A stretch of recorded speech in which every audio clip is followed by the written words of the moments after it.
Introduction.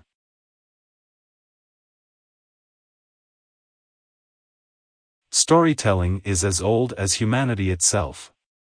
The tradition of capturing the events and beliefs of communities reaches back to a time when humans first sat by a fire and told tales. History was preserved in the form of legends and mythologies that were passed down from one generation to the next, and offered answers to the mysteries of the universe and its creation. Written accounts emerged at the same time as ancient civilizations, but at first the invention of writing met simple, prosaic functions, for example to record transactions between traders or tally quantities of goods. The thousands of cuneiform clay tablets discovered at Ugarit in Syria reveal the already complex nature of the written form by 1500 BCE. Writing soon evolved from a means of providing trading information, to preserving the oral histories that were integral to every culture and their customs, ideas, morals, and social structures. This led to the first examples of written literature, in the epic stories of Mesopotamia, India, and ancient Greece, and the more philosophical and historical texts of ancient China.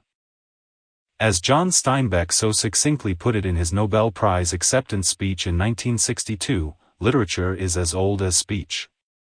It grew out of human need for it, and it has not changed except to become more needed. Miss Bingley of Jane Austen's Pride and Prejudice may have been talking fatuously when she declared, "How much sooner one tires of anything than of a book," but this sentiment rings true for many of us. Despite the almost limitless diversions that face readers today, literature continues to satisfy a spiritual or psychological need, and open readers' minds to the world and its extraordinary variety. There are works penned hundreds of years ago that continue to enchant and amuse to this day, complex postmodern texts that can be challenging in the extreme, yet still hold us in their grip, and new novels that feel so fresh that they read as if words have only just been invented.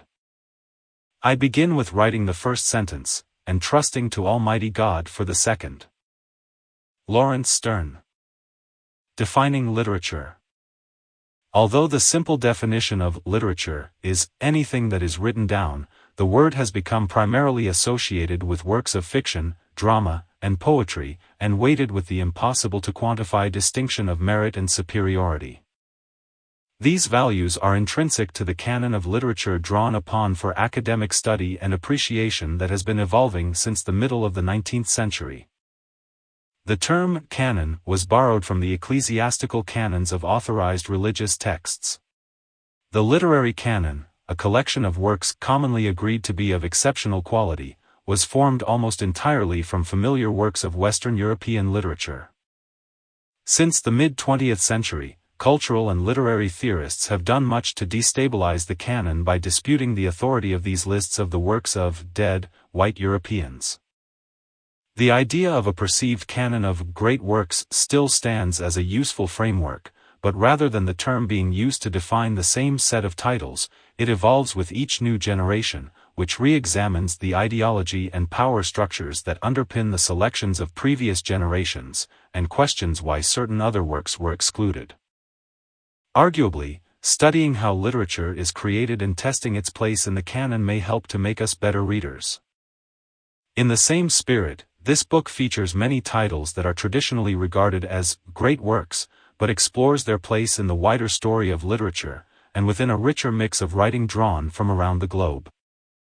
They sit alongside newer texts that empower some of the voices that were silenced over the centuries by social constructs such as colonialism and patriarchy, and Europe's dominance over literature. Choosing books. This book takes a chronological journey through literature, using more than 100 books as waymarks along the route. It also takes a global approach, exploring literary texts from a wide range of different cultures that many readers may not have encountered previously. The literature book's chosen works are either exemplars of a particular writing style or technique, or represent a group or movement that took a new direction, which was then adopted by other contemporary writers or expanded upon by future generations. The works are arranged chronologically to highlight the emergence of literary innovations against the social and political backdrop of their times. For example, during the 17th and 18th century, French literature evolved from Molière's neoclassical comedies of manners into Voltaire's satirical undermining of Enlightenment optimism, and later into a savage depiction of decadent French aristocracy shown in Pierre Coderlos de Laclos' Les Liaisons Dangereuses, published in the lead-up to the French Revolution. These changes in literature inevitably overlap as writers pioneered techniques that took time to enter the mainstream, while others continued literary traditions from previous eras. Lists are always contentious. Arguably the 100 or so books chosen here could be replaced with 100 others, many times over. They are not presented as a definitive list of must-reads. Instead, each work is framed by a focus or context that is supported by a timeline of related literary milestones and events. Cross-references link to works of a similar type, or that have influenced or been influenced by the book under discussion, while more than 200 titles are listed for further reading, exploring the literary landscape of each period in greater detail. Some books leave us free and some books make us free. Ralph Waldo Emerson. The Story of Literature. Around 4,000 years ago, the first stories to be written down came in the form of poems such as Mesopotamia's The Epic of Gilgamesh and India's Mahabharata, which were based on oral traditions. Rhyme, rhythm, and meter were essential aids to memory in songs and oral accounts, so it is unsurprising that the first texts made use of familiar poetic devices. Many early written texts were religious, and sacred texts such as the Bible and the Quran tell the stories of early histories, and have influenced writing for centuries. The form of literature that became Greek drama used a narrative ballad-like form and introduced characters with individual voices, choruses of commentary, and the distinct categories of comedy and tragedy that continue to be used today. The collections of stories that make up the Arabic 1001 Nights have multiple origins, but this prose fiction, written in plain speech, makes use of techniques that eventually became a mainstay in modern novels, such as framing, foreshadowing, and the inclusion of repetitive themes. Although the vast medieval era was studded with secular highlights such as the Anglo-Saxon Beowulf and tales of chivalric romance, it was dominated in the West by religious texts in Latin and Greek. During the Renaissance, the joint energies of new philosophical investigation and sheer invention opened the door to literary innovation. The driving force behind the Renaissance was the production of new translations of ancient Greek and Roman texts which freed scholars from the dogma of the Church. A humanist program of education which incorporated philosophy, grammar, history, and languages was built on the wisdom of the ancients. The Bible was translated into vernacular speech, enabling Christians to commune directly with their God. Gutenberg's printing press brought books into the lives of ordinary people, and authors such as Geoffrey Chaucer and Giovanni Boccaccio made everyday life the subject of literature. By the early 17th century, Miguel de Cervantes and Daniel Defoe had given the world what many scholars consider to be the first novels, and the first folio of Shakespeare's plays was published. The rise of the novel. Drama and poetry continued to evolve as the novel rose inexorably in importance, and by the end of the 18th century the novel had become a major form of literary expression. Just as artists are described in terms of movements such as Baroque and Rococo, so literary history is defined by authors united by a particular style, technique, or location. The Romantic movement, characterized by stories driven by the emotions of idiosyncratic heroes, rather than plot and action, had its roots in the German Sturm und Drang movement. Meanwhile, in England, the Romantic poets testified to the power of nature to heal the human soul, and similar themes were taken up by the New England Transcendentalists. The word genre was increasingly applied to fiction subsets, for example, novels in the Gothic genre. In the 19th century, Romanticism was superseded by a new form of social realism, played out in the drawing rooms of Jane Austen's English middle and upper classes, and Gustave Flaubert's provincial French towns, but used increasingly to depict the harsh lives of the poor. Fyodor Dostoevsky described his novel Crime and Punishment as fantasy realism, and the dark interior monologues of the murderer Raskolnikov have the elements of a psychological thriller. Over the years, fiction has diversified into multiple genres and subgenres, which today include everything from dystopian novels to fictional autobiography and Holocaust writing. Alongside the growth of the novel, the vocabulary of literature expanded to describe styles of writing. For example, epistolary novels were written in the form of letters, and Bildungsroman and picaresque denoted coming-of-age tales. The language used within literature was developing too, and novels in the vernacular voice broadened the scope of national literature, with writers such as Harriet Beecher Stowe and Mark Twain capturing the diversity of the people of the USA. In the early 20th century, Western society was revolutionized by industrial and technological advances, new artistic movements, and scientific developments. Within 2 decades, a generation of young men had been wasted in World War I.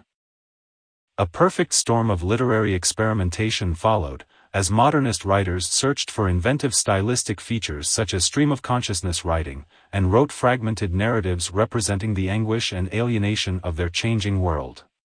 After a brief period of literary optimism and experimentation, the world was again thrown into turmoil as World War II began, and the production of literature slowed as many writers became involved in the war effort, and produced propaganda or reported from the front rather than writing literature. A word after a word after a word is power. Margaret Atwood. The Global Explosion. After 2 brutal global wars, the world was ready for change, and literature was central to the counterculture in the West of the 1950s and 60s. Postmodernist writers and theorists focused on the artifice of writing, demanding more of the reader than simply engaging with a realist narrative. Novels now had fractured or nonlinear time spans, unreliable narrators, episodes of magical realism, and multiple-choice endings. During this period, the West, and in particular writing in English, also loosened its grip on world culture.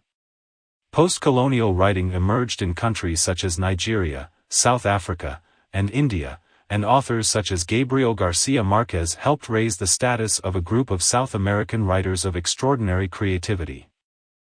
Modern literature now sings with the previously unheard voices of feminists, civil rights campaigners, gay people, Black and Native Americans, and immigrants.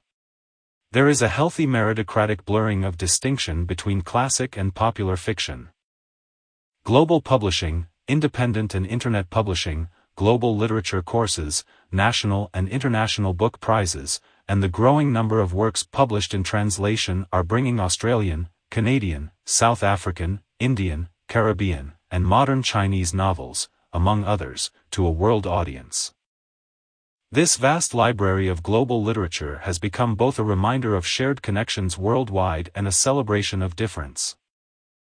Reading is the sole means by which we slip, involuntarily, often helplessly, into another's skin, another's voice, another's soul.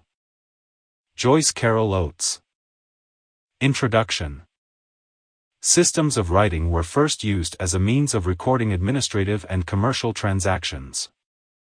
Gradually, these systems became more advanced, preserving ancient wisdom, historical records, and religious ceremonies, all of which had previously been memorized and were passed down orally. Throughout the world's early civilizations, in Mesopotamia, China, India, and Greece, the written canon of literature first emerged as history and mythology. The form that this earliest literature took was a long narrative poem, known as an epic, which focuses on the legend surrounding a great warrior or leader, and his battles to protect his people from their enemies and the forces of evil. The combination of historical events and mythical adventures, told in a metrical verse form, explained the people's cultural inheritance in an exciting and memorable way. Tales of Gods and Men. The first known epics, which include the various versions of the Epic of Gilgamesh, and the great Sanskrit epics Mahabharata and Ramayana, often tell of the origin of a civilization, or a defining moment in its early history. Seen through the exploits of a heroic individual or a ruling family, these epics also explained the involvement of the gods, often contrasting their powers with the frailties of human heroes. This was a theme that also appeared in the later epics ascribed to Homer. His heroes Achilles and Odysseus are depicted not only as noble warriors in the Trojan War that established ancient Greece as a great power, but also as very human characters confronting both fate and their own weaknesses. Later, as Greek influence declined, Roman poets developed their own Latin version of the form, even borrowing the story of the Trojan War, as Virgil did in the Aeneid, to produce an epic of the beginning of Rome. The scale and depth of Homer's epics, and their poetic structure, provided the foundation on which Western literature is built. Greek drama. Another product of the tradition of storytelling in ancient Greece was drama, which developed from recounting a narrative to acting out the part of a character and thereby bringing the tale to life.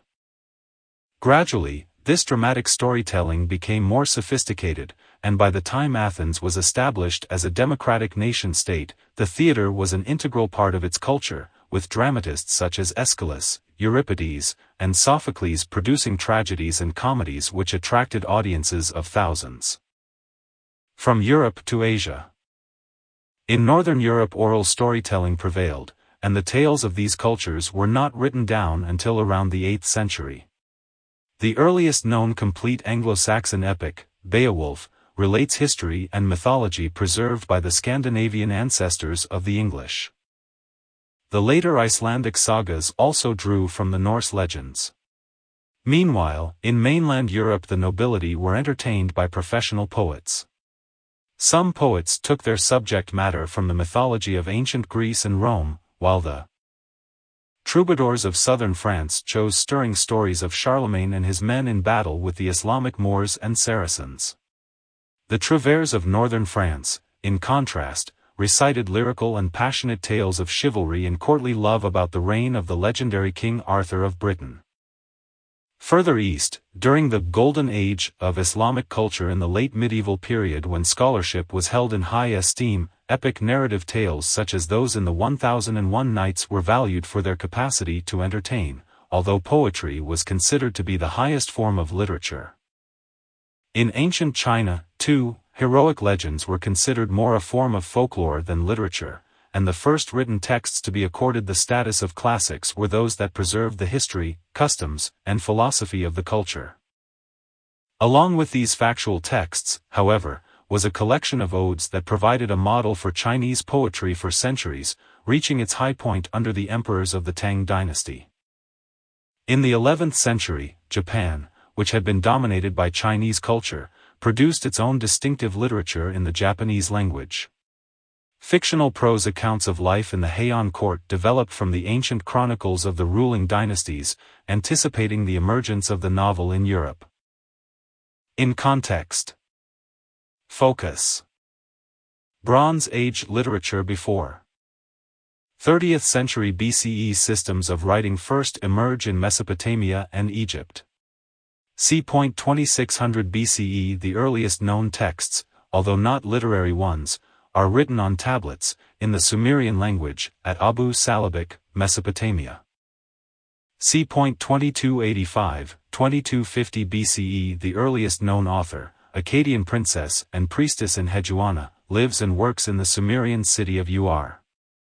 After c. 1700, 1100 BCE The Rig Veda, the first of the 4 Hindu sacred texts known as Vedas, is written in northwestern India. c. 1550 BCE The Egyptian Book of the Dead is the first of the Egyptian funerary texts to be written on papyrus rather than the walls of tombs or coffins. Writing first appeared in Mesopotamia at the beginning of what is now known as the Bronze Age. Cuneiform symbols, originally devised as a means of recording commercial transactions, had evolved from numerals into representations of sounds, which offered a means of writing down the Sumerian and Akkadian languages. Among the fragments of texts discovered in 1853 by the Assyrian archaeologist Hormuzd Rassan are tablets inscribed with tales of the legendary king Gilgamesh of Uruk, which are some of the earliest examples of written literature. The stories had probably been passed down orally in a form that combined history and mythology. The life that you seek you never will find. The Epic of Gilgamesh. From Tyrant to Hero. The Epic of Gilgamesh, as the collected tales are known, tells how the oppressive ruler of the Mesopotamian city of Uruk is taught a lesson, and goes on to become a local hero. 2. Punish Gilgamesh for his arrogance. The gods send the wild man Enkidu, formed from clay, to torment him. After a fight, however, they become friends, and embark on a series of monster-slaying adventures. Angered by this turn of events, the gods sentence Enkidu to death. Gilgamesh is distraught at the loss of his companion, but also becomes aware of his own mortality. The second half of the tale tells of Gilgamesh's quest for the secret of eternal life and of his return to Uruk, still a mortal, but a wiser man and more noble ruler. See also, Mahabharata Iliad Beowulfnjal's saga. In context. Focus the 5 classics. Before. C. 29th century BCE Fu Shi, China's mythical first emperor, devises a method of divination with trigrams, the basis for a Chinese writing system. After. C. 500 BCE the original Book of Rites, describing Chinese rituals and ceremonies, is compiled, traditionally thought to be the work of Confucius. 2nd century BCE a Confucian canon of writing begins with the so-called 5 classics. 136 BCE Emperor Wu of Han describes the Zhou Yi as the foremost of the classics, and titles it Book of Changes. 960–1279 CE during the Song era, scholar Zhu Xi includes the 4 books, each of which appeared before 300 BCE, in the canon of Confucian literature alongside the 5 classics. The Book of Changes is about divination. It is a kind of oracle. The original method of divination from which it evolved is attributed to the legendary Emperor Fu Shi, and was formalized by King Wen of Zhou in a text known as the Zhou Yi. The King Wen sequence describes 64 hexagrams, possible combinations of numbers obtained by casting yarrow stalks or coins, each associated with a certain situation or circumstance, to which one offered judgments. Later scholars added comments in the 10 Wings, including the Great Commentary, which together with the Zhou Yi became known as the Book of Changes. The book is often referred to as one of the 5 classics, with the Book of Documents. Spring and Autumn Annals, Book of Rites, and Book of Odes. These classics are believed to have been compiled by Kong-Fuzi, who is better known in the West as Confucius. Kong-Fuzi's moral and political philosophy was adopted as the official ideology of China during the 3rd century BCE. Much later, in around the 12th century, shorter writings, either ascribed to Confucius or said to have been inspired by his teachings, were grouped into the 4 books of Confucianism. A source of wisdom. The 5 classics and 4 books were the main point of reference for Confucianism as a state ideology. The Book of Changes seems an odd fit for rational Confucianism, but it was thought to be a source of great wisdom. It complemented the volumes of Confucian philosophy, history, etiquette, and poetry as a book to be consulted not only for its prophetic ability, but also as a model of wise counsel, describing what the superior man should do in various situations, and it has remained a source of wisdom in China, and beyond, to the present day. See also, Quan Tangshi Romance of the 3 Kingdoms, The Narrow Road to the Interior. In context. Focus. The great Sanskrit epics before 3rd millennium BCE Vyasa writes the original version of the Mahabharata, in which he appears as a character. C. 1700, 500 BCE The Vedas are composed in Sanskrit, and together constitute the first of the Hindu scriptures. After. C. 5th, 4th century BCE According to tradition, Valmiki writes the Ramayana, using the sloka which becomes the standard Sanskrit verse form. C. 250 BCE, 1000 CE a canon of Hindu texts known as the Puranas develops. It includes the genealogy of the deities and narratives of cosmology. The epic poetry of the Indian subcontinent is among the oldest known literature, and it emerged from a long oral tradition of storytelling and reciting. As with other ancient literature, the tales are a mixture of mythology, legends, and historical events, which developed over centuries and were eventually written down. In addition to this epic poetry, ancient Indian writing includes the Vedas, which are the central sacred texts of Brahminical Hinduism, recorded from around the middle of the 2nd millennium BCE. The Vedas and the poetry were written in Sanskrit, which was regarded as the common literary language of ancient India, and is the language from which many Indo-European languages evolved.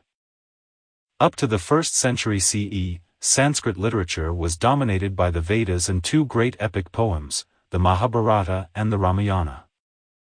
Although the Ramayana contains historical narrative, mythology, and folk tales, it appears to be an original work by a single poet, and is traditionally attributed to the sage Valmiki. In contrast, the Mahabharata, the better known and much longer of the two, has a more complex provenance, which suggests a long period of evolution. Poets have told it before, poets are telling it now, other poets shall tell this history on earth in the future. Mahabharata. A gift of Vishnu. The Mahabharata probably first took shape in the 9th century BCE and only reached its final form in around the 4th century BCE. The work is very long and comprises more than 100,000 verse couplets, known as shloka, divided into 18 books, or parvas. As well as recounting the story of two warring families, it tells of their history, and that of India and the Hindu religion that is integral to it. At the outset, the narrator of the first book, the Adi Parva, explains, "Whatever is here, is found elsewhere. But what is not here, is nowhere else." According to tradition, and as described in its opening section, the Mahabharata was written by a poet and wise man called Vyasa. Said to have lived in the 3rd millennium BCE, Vyasa was an avatar of the Hindu god Vishnu. The narrator of the greater part of the epic is Vyasa's disciple Vaisampayana, but two other people also narrate sections, a minstrel sage, Ugrisrava Sati, and a courtier, Sanjaya. Vaisampayana explains how Vyasa dictated the entire story to the elephant-headed god Ganesha in a single sitting. Subsequently, many years later, Vaisampayana's story takes its final form as the Mahabharata when it is retold by Sati to a meeting of Hindu sages, as described in the Adi Parva. This complicated nesting of frame narratives probably reflects the existence of different historical versions of the story before it took the shape we know today. It is also typical of the way in which the historical, mythological, and religious intertwine throughout the Mahabharata. Although the central plot concerns the split in the ruling Bharata family of northern India, and the ensuing battle at Kurukshetra and its aftermath, the story is given a mythical dimension by the introduction of the character Krishna, another avatar of Vishnu. There are also numerous subplots, and several philosophical and religious digressions, one of which, the Bhagavad Gita, has become important in its own right. The epic explores themes of family ties and conflict, duty and courage, fate and choice, and presents them in a series of allegories to explain the elements of dharma, a complex concept of correct conduct. The sage Vyasa dictates the epic Mahabharata, which means great story of the Bharata, referring to a ruling family of northern India. The scribe is elephant-headed god Ganesha. Family divisions. After its explanatory preamble, the Mahabharata proper describes how the ruling clan of the Kuru becomes divided into two rival families, the Kaurava and the Pandava. These are the descendants of two princes, the blind Dhritarashtra and his brother Pandu. The enmity begins when Dhritarashtra is denied the throne because of his disability. Pandu becomes king instead, but a curse prevents him from fathering children. The gods, however, impregnate his wife and the line of Pandava seems safe. But the 100 sons of Dhritarashtra feel that they have a claim to the kingdom, and after Yudhishthira, the eldest Pandava, is crowned, they trick him into losing everything in a game of dice. In disgrace, the Pandavas are sent into exile. Some years later, the 5 Pandava brothers return to claim the throne, and so starts the series of battles at Kurukshetra. The second son of Pandu, Arjuna, goes into war with his cousin and close companion Krishna as his charioteer, but only reluctantly joins the fight after Krishna persuades him that it is his duty to fight for what is right. The war turns out to be a bloodbath, in which almost all the Kauravas are slaughtered. The few who survive take their revenge on the Pandava troops by murdering them in their sleep. Only the 5 brothers survive the massacre, and they ensure the Kauravas are wiped out completely. Yudhishthira becomes king again, but the victory is hollow, and the poem goes on to detail the war's awful aftermath. Krishna, or at least this particular incarnation of Vishnu, is accidentally killed, and the Pandavas begin their long, dangerous journey to heaven.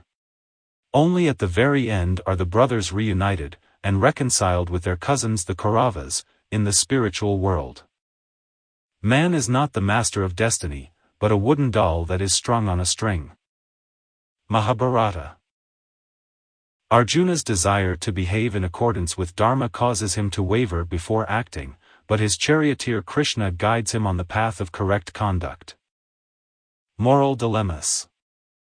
Dharma is a recurrent theme in the Mahabharata, both in terms of how this notion applies to each of us in every situation, and of how it is a difficult path to follow, because of human weaknesses and the force of fate. As Kripa, one of the Kauravas, says in the 10th book, Saptika Parva, there are 2 forces, fate and human effort. All men depend on and are bound by these, there is nothing else. What is right and wrong is seldom clear, and it is by reconciling conflicting interests such as love and duty that we can achieve liberation from the cycle of life, death, and rebirth. In each of the Mahabharata's episodes, human strengths and weaknesses are contrasted, and the battle between right and wrong, writ large in the devastating war between the Kauravas and the Pandavas, is shown to be complex, subtle, and ultimately destructive. While most of the poem shows its characters dealing with moral dilemmas in their human affairs, in the final sections, and especially after the death of Krishna, we see them facing up to their spiritual fate. The story ends, after much tragedy and conflict, with the protagonists achieving eternal bliss, but also with the warning that the human struggles continue here on earth. Dhritarashtra reaches out blindly for his wife Gandhari, who has bound her eyes to share his darkened world. Bad actions in a previous life meant his disability was a consequence of karma. Cultural keystone. The Mahabharata's wide-ranging storyline and subject matter, built on favorite mythological and historical stories with a moral and religious message, have ensured the epic's popularity up to the present day. Such was its success that for several centuries only the Ramayana could rival its claim to be the great Sanskrit epic.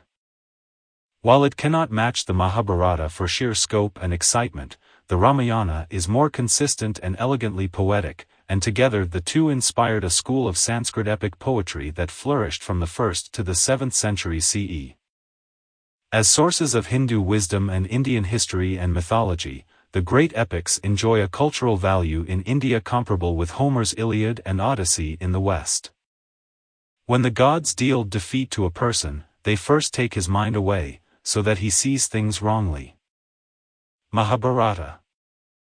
The Bhagavad Gita. At the heart of the epic Mahabharata is the war at Kurukshetra, beginning with the 6th book, which includes a section now known as the Bhagavad Gita, the Song of the Blessed. Prior to battle, Arjuna, the Pandava prince, recognizes members of his family in the opposing Kaurava army, and lays down his bow. But his cousin and companion Krishna reminds him of his duty to fight this just war. The philosophical dialogue between them is described in the 700-verse Bhagavad Gita, which has become an important Hindu scripture in its own right, explaining such concepts as dharma, karma, and moksha. Although Krishna's counsel is specific to Arjuna's duty to fight, the battleground setting can be interpreted as a metaphor for the opposing forces of good and evil in general, and Arjuna's crisis of conscience as representing the choices we all must make. See also, the Epic of Gilgamesh, Iliad, 1001 Nights, Ramayana, The Canterbury Tales, Midnight's Children, A Suitable Boy. In context. Focus: the Greek epic. Key dates. From 2100 BCE versions of the first known written literature, the Epic of Gilgamesh, appear in the Sumerian language. 9th century BCE the epic Mahabharata emerges in India. After c.8th century BCE attributed to Homer, the epic Odyssey continues the story of a leading figure in the Iliad, Odysseus. c.700 BCE at roughly the same time as the final versions of the Homeric epics take shape, Hesiod writes the Theogony, a poem that describes the creation of the world and the mythology of the ancient Greek gods. 1st century BCE the Greek epic poems provide a model for Roman poets such as Horace, Virgil, and Ovid. Epics are narrative poems that recount the story of a hero who represents a particular culture. They chronicle his quests and ordeals, and account for the hero's choices and motives, so helping to establish and codify the moral principles of a society. Epics were among the earliest forms of literature in many cultures around the world. These popular stories were initially told orally, and over time were embellished, reinterpreted, formalized, and finally written down, often laying the foundations of a culture's literary history. Epics usually contained many characters and genealogies, and were long and complex in structure. They were probably learned by rote in a repetitive poetic meter, or recited to a musical accompaniment, as it is far easier to memorize verse than prose. Indeed, the word epic itself is derived from the ancient Greek word epos, meaning both story and poem. The Homeric question. The two great ancient Greek epics, the Iliad and the Odyssey, are traditionally ascribed to the poet Homer, yet little is known about him. Since the time of the Greek historian Herodotus in the 5th century BCE, widely differing suggestions have been made for Homer's dates of birth and death, place of origin, and other details of his life. Classical scholars refer to the Homeric question, which includes a number of related issues. Who is Homer? Did he ever exist, and if so when? Was Homer the sole author of the epics, or one of a number of authors? Did the author or authors of the work originate them, or simply make a written record of poems that had been passed down orally through the generations? Many scholars argue that the epics evolved from an oral tradition and were refined and embroidered upon by multiple poets in several versions. Solid evidence is lacking and the Homeric question is yet to be answered definitively. The Trojan War. In ancient Greece many epic tales were told about the Trojan War, a conflict between the Achaeans and the city of Troy. The first and most famous of these accounts were the Iliad and Odyssey, both attributed to a single author, known as Homer. Historians concede that these epics were inspired by actual events. Sporadic wars between Greece and Troy did occur some 5 centuries before the works were written, but their characters and plots are works of the imagination. However, the Greeks of Homer's era would have believed these stories to be true accounts of the heroism of their ancestors. The Greeks began to write down their epics around the 8th century BCE. Like the spoken tales on which they were based, they took the form of narrative poems. These Greek epics have a regular meter, each line is comprised of 6 basic rhythmic units, and each of these units contains 1 long and 2 short syllables. This meter is known as dactylic hexameter, or more commonly, epic meter. Variations on this basic rhythmic pattern give the flexibility needed for poetic composition. Homer lived in a time before realistic portraiture.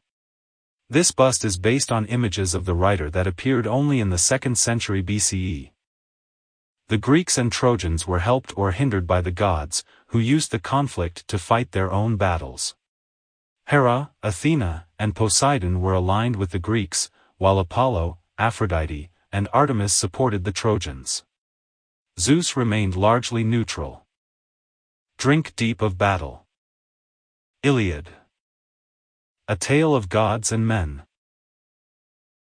The Iliad is a sophisticated piece of storytelling. It relates the tale of the war in Ilium from the perspective of one character in particular, Achilles. Parts of the story of the war are told in flashback, or in prophecies of the future. Woven into this storyline are subplots and insights into the lives of the protagonists. How much of this complexity can be credited to Homer, and how much is a result of refinement and embroidering over previous generations, is impossible to tell. The result is a work that combines history, legend, and mythology, while offering the essential ingredients of good storytelling, adventure and human drama, that make it a compelling read. The Iliad is massive, both in its length and its narrative scope, consisting of over 15,000 lines of verse, divided into 24 books. Rather than simply telling the tale chronologically, Homer grabs the reader's attention by using a device common to many epics. This is to drop the reader straight into the thick of the action, or in media residential as described by the Roman poet, Horace. Homer's account starts in the final year of the conflict, which has already been raging for 9 years. Homer digresses to explain some of the background to the events he is describing, but he assumes much prior knowledge about the causes of the conflict, which contemporary readers would have known well. Troy was believed for many years to be a mythical city. However, archaeologists now agree that excavations in Anatolia, Turkey, have revealed the Troy of Homer's Iliad. Origins of the war. The roots of the Trojan War can be found in events that occurred at the wedding of the sea nymph Thetis to the Greek hero Peleus, who was a companion to the hero Hercules. The celebrations were attended by many gods and goddesses, including Hera, Athena, and Aphrodite. An argument broke out between the three goddesses, each of whom claimed to be the most beautiful. To resolve the dispute, Zeus asked Paris, the son of King Priam of Troy, to judge a beauty contest between them. Aphrodite offered Paris a bribe, the hand of Helen of Troy, the most beautiful woman in the world. Unfortunately, Helen was already married to Menelaus, brother of King Agamemnon of Mycenae, a Greek state. The subsequent abduction of Helen by Paris triggered the conflict. Readers join the narrative when Agamemnon's Achaean forces are fighting to recapture Helen. The book's opening, "Sing, O Goddess, the anger of Achilles," sets the scene, preparing the reader for a story of war, but also implies that this is a tale of personal vengeance, and alludes to the involvement of the gods. The history of the war runs in parallel with Achilles' story, and his sense of honor and valor mirrors that of the Greek nation itself. Victory passes back and forth between men. Iliad. The power of anger. Anger is a predominant theme in the Iliad, manifested in the war itself and as a motivation for the actions of the individual characters. There is the righteous anger of Agamemnon and Menelaus over the kidnapping of Helen, but also the wrath that drives Achilles and makes him such a fearsome warrior, provoked again and again by events in the story. His anger is not directed solely at the Trojans, nor even restricted to human foes. At one point he is so enraged he fights the river god Xanthus. Underlying the wrath of Achilles is a sense of honor and nobility which, like that of the Greek people, is offended by disrespect and injustice, but is sometimes directed inwards as he struggles with the conflicts that arise between duty, destiny, ambition, and loyalty. At the beginning of the Iliad, Achilles becomes enraged by King Agamemnon, the Greek commander, who has taken for himself Briseis, a woman who had been given to Achilles as a prize of war. Unable to vent his anger towards the king directly, Achilles withdraws to his tent, refusing to fight any more. Only the death in action of his close friend, Patroclus, at the hands of Hector, the eldest son of King Priam and the hero of the Trojans, brings him back into battle, more violently than ever, by giving him a focus for his anger. When Paris is asked who is the fairest goddess, Hera tries to bribe him with empire, Athena with glory, and Aphrodite promises him Helen, the world's most beautiful woman. A tale of two heroes. Hector is, like Achilles, a military leader. He is considered the noblest and mightiest of the Trojan warriors. But his character and motivation stand in contrast to those of Achilles, highlighting two very different attitudes to war. Achilles is driven by an inner rage, but also the nobler motives of defending the honor of his king and country, and ultimately avenging the killing of Patroclus, his comrade in arms.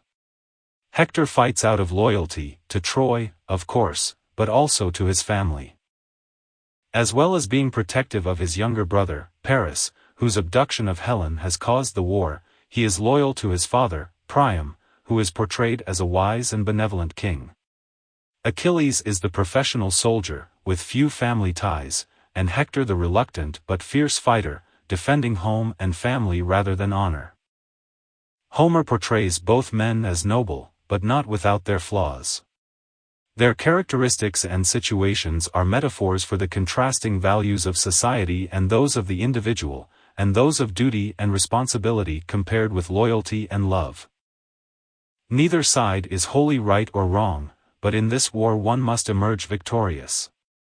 Even though both heroes ultimately die in the conflict, Achilles slays Hector, and is himself killed by a fatal arrow in his heel, it is the heroism personified by Achilles that wins out over Hector's bonds of kinship. Ultimately, the Iliad affirms that there is glory in warfare, and that honorable reasons exist for fighting. The warriors Hector and Achilles have contrasting personalities and motivations, which provide recurrent themes in Homer's examination of the heroic ideal. Destiny and the gods. Homer knew that his readers, the Greeks, were aware of the outcome of the story because if Troy had won the war, there would have been no Greek civilization. The Greeks were destined to win, and to reinforce this inevitability, Homer makes reference to many prophecies throughout the Iliad, and to the role of fate and the gods in deciding the war's outcome. To the ancient Greeks, the gods were immortals who had dominion over certain realms or possessed certain powers. They were not the omnipotent deities of later beliefs. Occasionally they interacted with humans, but generally left them to their own devices. In the Iliad, however, several of the gods had vested interests that led them to become involved in the Trojan War from time to time. The war had, after all, been triggered by the abduction of Helen, the daughter of Zeus and Leda. Paris had seized Helen in collusion with Aphrodite, so sides had already been taken on Mount Olympus, the home of the gods. There were also other connections between the gods and the mortals. Thetis, for example, was not only a sea nymph but also the mother of Achilles. Such allegiances prompted the gods to intervene in human affairs, protecting their favorites from harm, and making life difficult for their enemies. Apollo in particular is fiercely anti-Greek, and causes them trouble on several occasions. For example, when Patroclus goes into battle disguised as Achilles, by wearing Achilles' famously protective armor, Apollo contrives to dislodge it, allowing Hector to kill him. Incensed by the death of his best friend, Achilles vows vengeance. And again the gods intervene. His immortal mother Thetis presents him with a new suit of divine armor, specially forged by the god Hephaestus. The need humans have for such protection underlines the difference between them and the gods, their mortality. Heroes go to war knowing they face death, but reconcile themselves with the knowledge that all humans must eventually die. The characters are not only mortal, but their creations are impermanent. They know that the war will have more than human casualties, because one nation must be destroyed, and even the victorious civilization will come to an end one day. Homer sometimes overtly states this fact by citing prophecies of the future for both the Iliad's main characters and for Troy, but it is implicit that this is the common fate of mankind, the destiny of every society. What lives on, however, is the glory of the heroes and their great deeds, recounted in the stories passed down through the ages. Among all creatures that breathe on earth and crawl on it there is not anywhere a thing more dismal than man is. Iliad. Beyond the conflict. After war, bloodshed, and fury, Homer's epic ends with peace and reconciliation. In perhaps the most memorably moving scene of the poem, the elderly king Priam visits Achilles and pleads for the return of the body of Hector, his son. Achilles is moved by the old man's plea, and a temporary truce is called to give the Trojans time for an appropriate funeral, and this also lays Achilles' rage to rest. But despite this apparently peaceful ending, we know that this calm will be short-lived. The battle will resume, Troy will fall, and at some point Achilles will die. The story is not over yet. Indeed, Homer's second epic poem, the Odyssey, ties up some of the loose ends by following the fortunes of another of the Greek heroes, Odysseus, as he makes his way home to Ithaca from Troy after the war. In the Odyssey, the hero recounts the eventual destruction of Troy, and the death of Achilles, but this is very much background to the story of his own arduous journey. Priam kisses Achilles' hand, and asks him to take pity and surrender the body of his son Hector, whom Achilles has killed in battle. Achilles displays empathy with Priam's grief. "I have gone through what no other mortal on earth has gone through. I put my lips to the hands of the man who has killed my children." Iliad. Western cornerstone. It is almost impossible to overstate the impact of the Iliad and the Odyssey on the literature of ancient Greece and Rome, and therefore the whole of Western literature. They were not simply the first literary works in Europe, but monumental examples that firmly laid the foundations of the epic genre. Homer's expert use of complex and highly visual similes gave his poetry unprecedented depth, and his mastery of dactylic hexameter provided an inspirational musicality to his verse. The meter used by Homer was adopted for subsequent epic poetry in Greek as well as in Latin, and the hybrid dialect he used became the recognized Greek of literature. Perhaps most significantly of all, Homer turned an oral tradition of stories about folk heroes into a literary form, the epic. He also set out the characteristics of that form, for example, that the main narrative should follow the hero's quest or journey, and that this should be set against a historical backdrop, with multiple interweaving or episodic plots. Homer also set the standard for the subtext of the epic, where personal and social values often stand in opposition. The Iliad and the Odyssey inspired a number of Greek poets to write epics on similar themes, but they also influenced the new form of drama that developed in the classical period. While Homer was popular reading in ancient Greece, the Iliad and Odyssey were standard texts in ancient Rome, inspiring poets to develop a distinctive Latin epic poetry. This reached its height in Virgil's Aeneid, which as well as being a homage to Homer took as its starting point the fall of Troy. The Odyssey details the death of the hero Achilles. He is killed by an arrow fired by Paris, which is guided to the one vulnerable spot of Achilles' body, his heel, by the god Apollo. Zeus knows, no doubt, and every immortal too which fighter is doomed to end all this in death. Iliad. Eternally influential. Reverence for the Homeric epics did not end in classical times.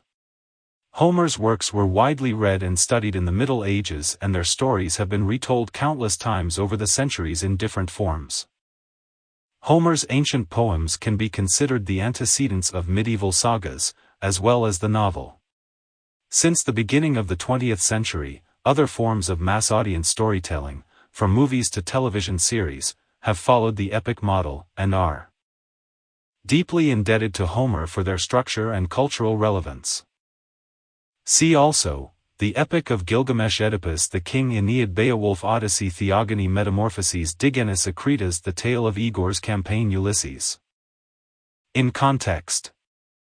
Focus. Classical Greek drama before. C.7th century BCE dithyrambs, song and dance entertainments by a chorus, are performed in honor of Dionysus in Delos and Athens. C.532 BCE Thespis, considered to be the first actor, appears on stage playing a role in a drama. C.500 BCE Pratinas introduces satyr plays, a satirical genre. 458 BCE Aeschylus's Orestia, the only trilogy of the classical period to have survived intact, is first performed in Athens. 431 BCE Euripides' Medea introduces a realism that shocks audiences. After 423 BCE Aristophanes' comedy The Clouds satirizes the social scene in Athens, and in particular Socrates. With the revolt that overthrew the last tyrant king in 510 BCE, and the establishment of a form of democracy, the city-state of Athens ushered in the era of classical Greece. For 2 centuries, Athens was not only a center of political power in the region, but also a hotbed of intellectual activity that fostered an extraordinary flowering of philosophy, literary culture, and art, which was to have a profound influence on the development of Western civilization.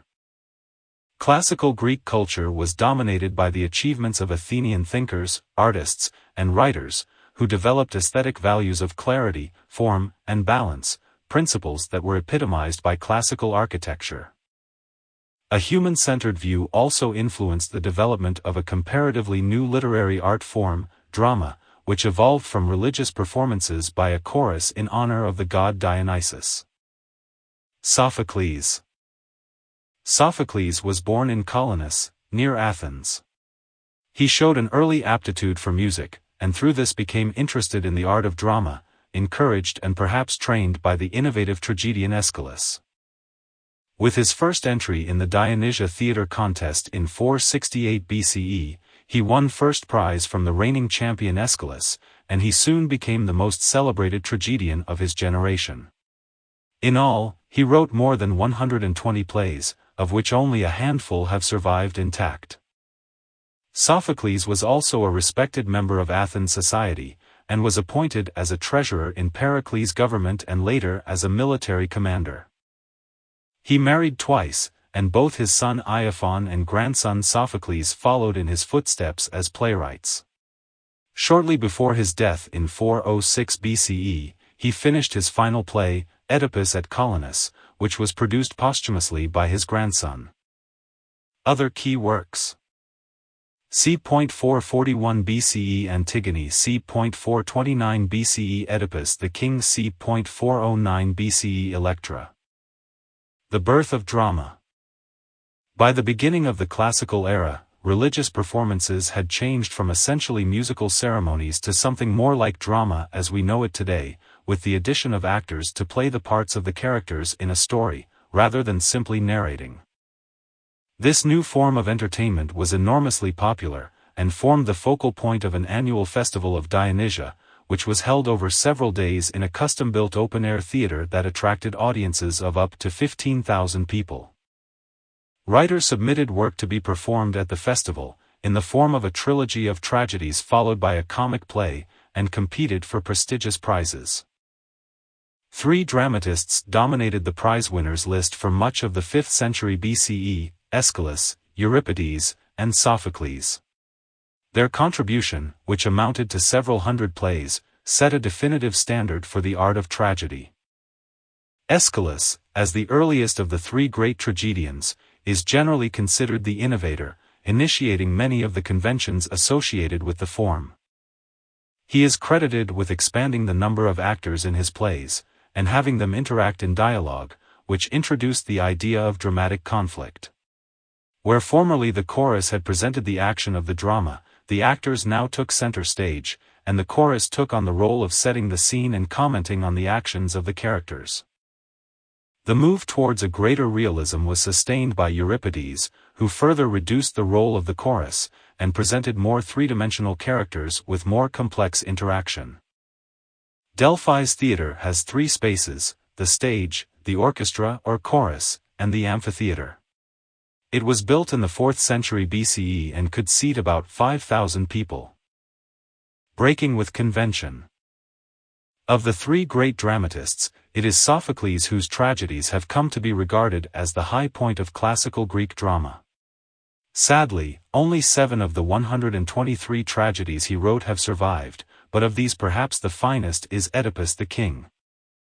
The play was one of 3 written by Sophocles about the mythical king of Thebes, known collectively as the Theban plays. Breaking with the convention of presenting tragedies in trilogies established by Aeschylus, Sophocles conceived each of these as a separate entity, and they were written and produced several years apart and out of chronological order.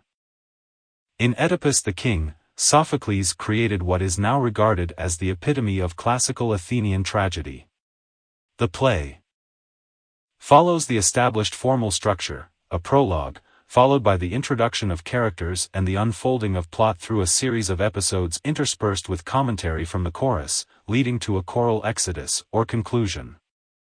Within this framework, Sophocles uses his innovation of a third actor to widen the variety of character interaction and enable a more complex plot, creating the psychological tensions synonymous with the word drama today.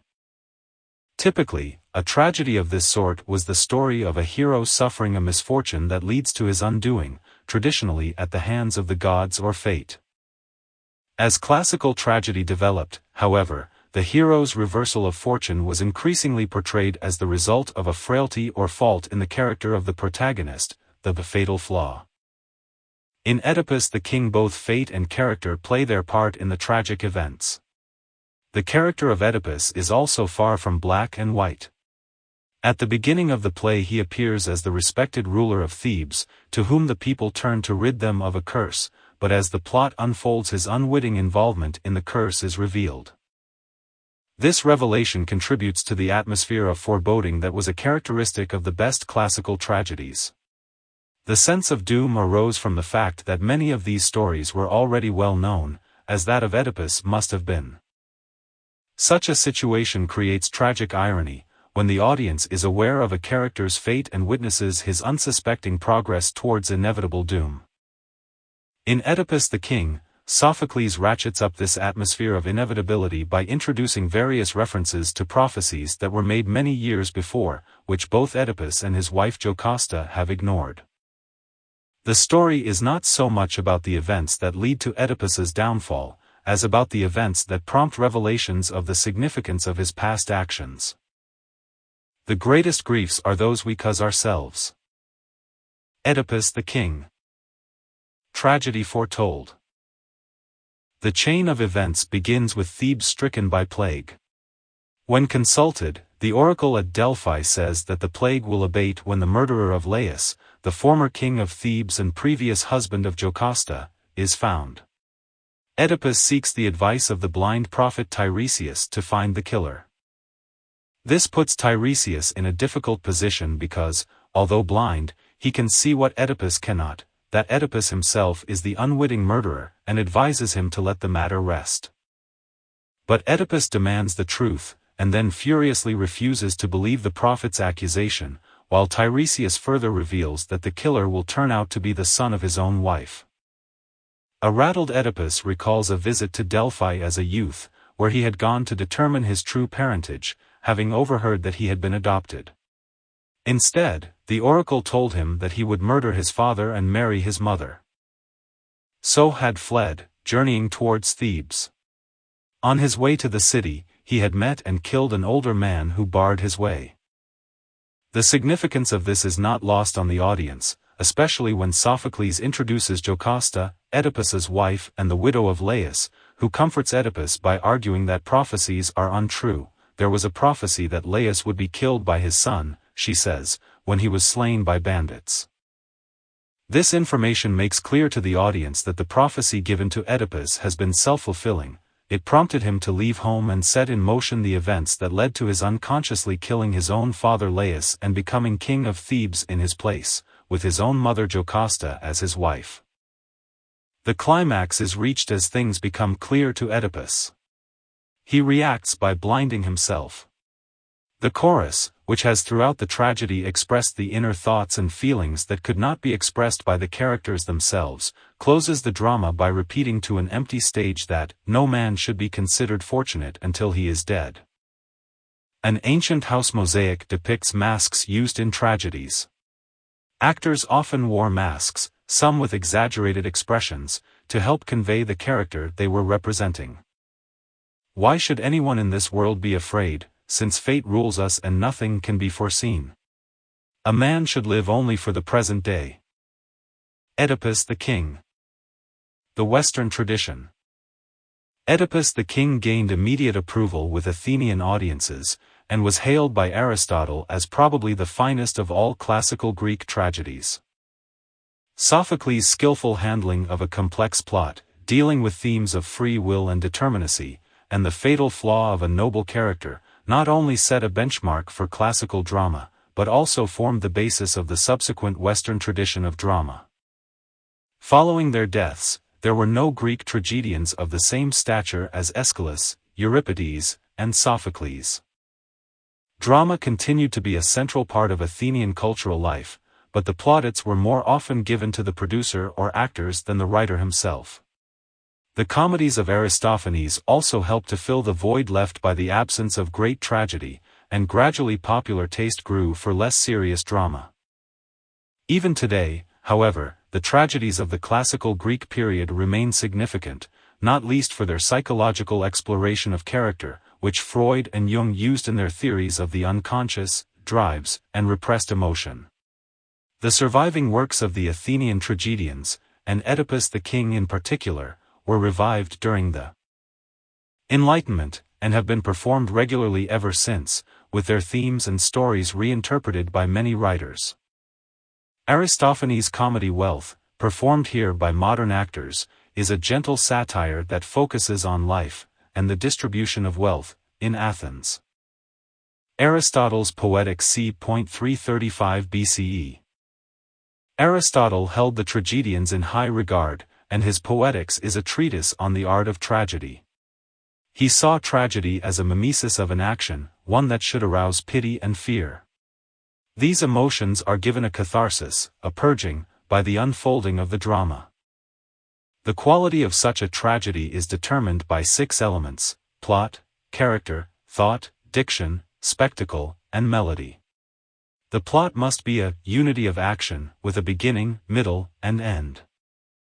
At least one of the characters should undergo a change in fortune, through fate, a flaw in character, or a blend of the two. Next in importance is thought, by which he means the themes, and the moral message, of the play. This is followed by diction, the language, such as the use of metaphors, and the actor's delivery. The spectacle and melody should be integral to the plot and enhance the portrayal of character. See also, Iliad, Aeneid, Odyssey, Orestia, Medea, Wasps, First Folio, The Misanthrope. In context. Focus. Literature of the Roman world before 3rd century BCE. Aeneas Naevius writes epic poems and dramas based on Greek models, but in Latin and about Roman mythology and history. c. 200 BCE. Quintus Ennius's epic Annals tells the history of Rome following the fall of Troy. c. 80 BCE. Cicero's oratory as a lawyer marks the beginning of the Golden Age of Latin literature, which lasts until the death of Ovid in 17 or 18 CE. After 1st century BCE. Horace's poetry includes the odes, the satires, and the epodes. c. 8 CE. Ovid's narrative poem Metamorphoses is published. 2nd century Apuleius writes the irreverent Metamorphoses, also known as the Golden Ass. Rome began to replace Greece as the dominant Mediterranean power from around the 3rd century BCE, and it is from that time that the first literature in Latin appeared. The influence of Greek culture on ancient Rome was enormous to begin with, and a recognizable Roman literary culture emerged only slowly. Although Roman writers were writing in Latin, they produced poetry, drama, and histories firmly in the Greek mold until around 80 BCE, when the statesman, orator, writer, and poet Cicero inspired the beginning of a golden age of Latin literature, which established the style and forms of a distinct Roman tradition. Roots of Empire. The so-called Golden Age straddled Rome's evolution from republic to empire.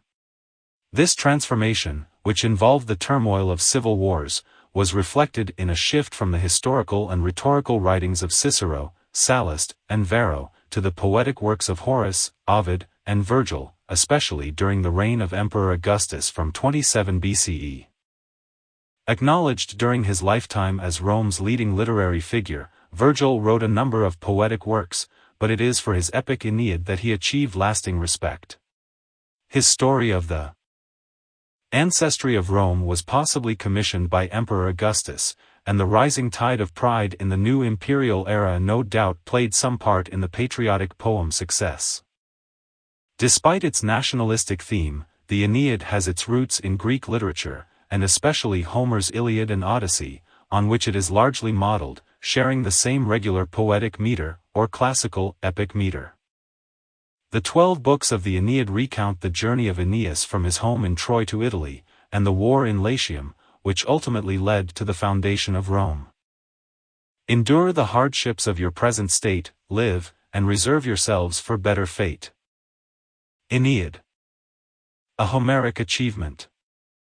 Aeneas was already known as a character in the Iliad, but Virgil's continuation of his story neatly connects the legends of Troy with those of Rome, and in particular the virtues of the hero with traditional Roman values.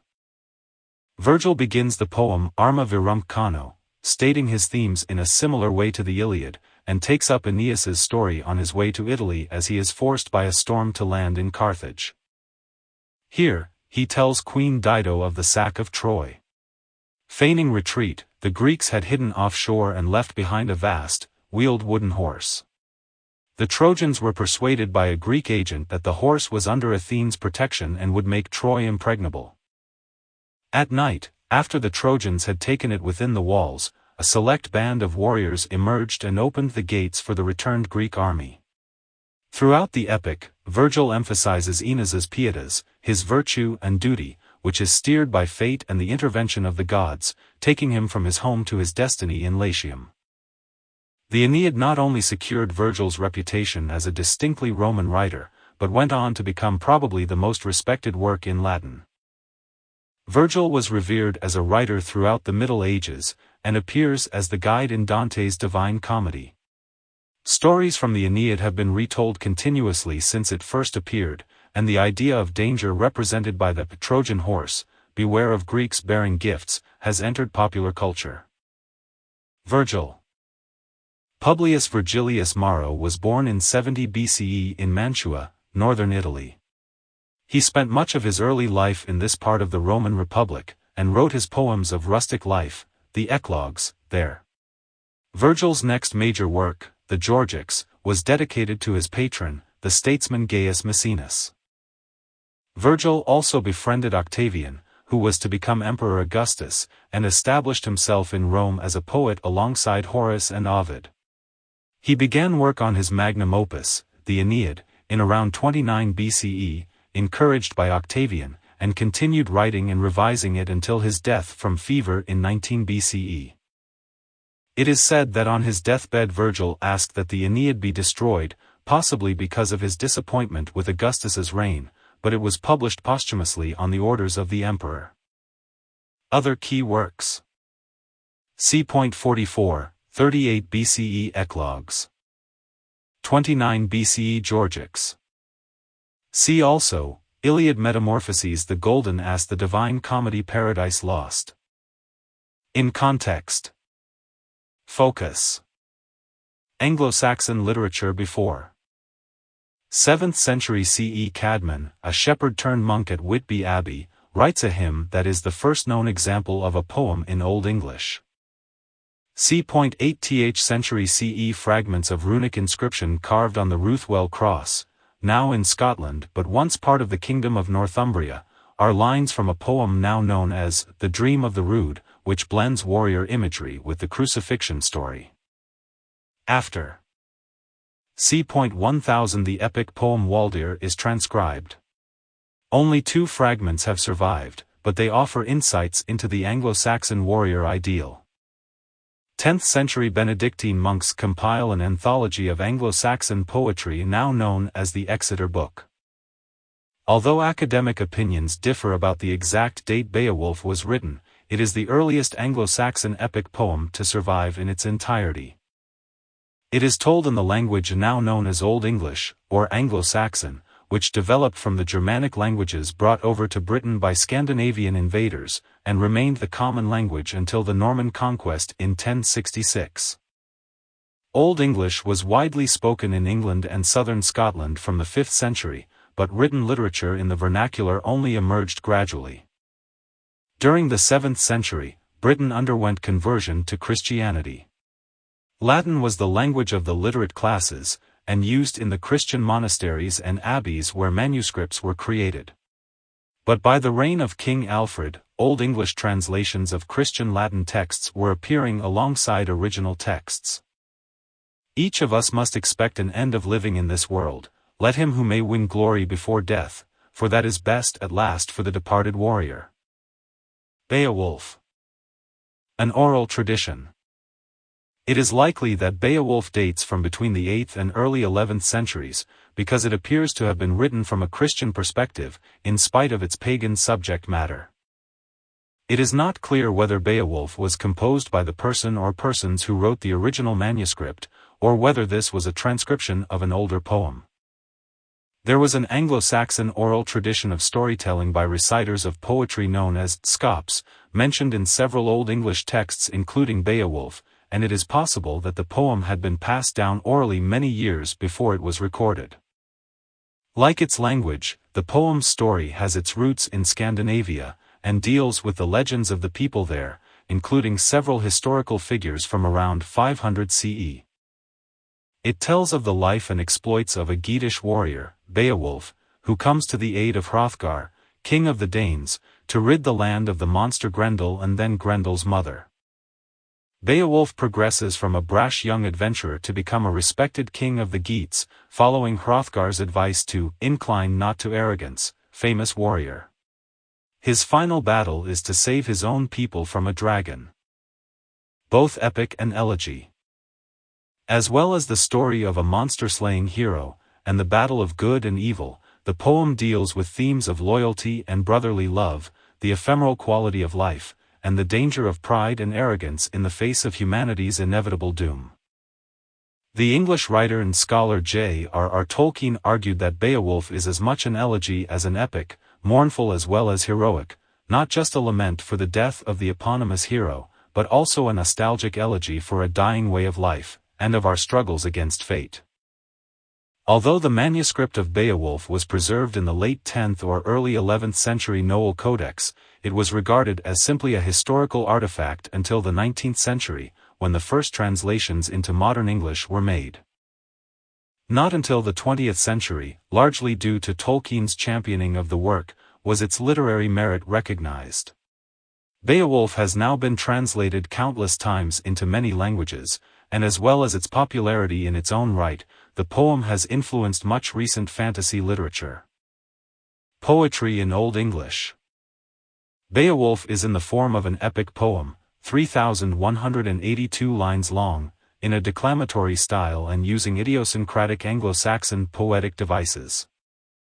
Most strikingly, unlike the rhyme schemes of modern verse, Old English poetry is typically written in a form of alliterative verse.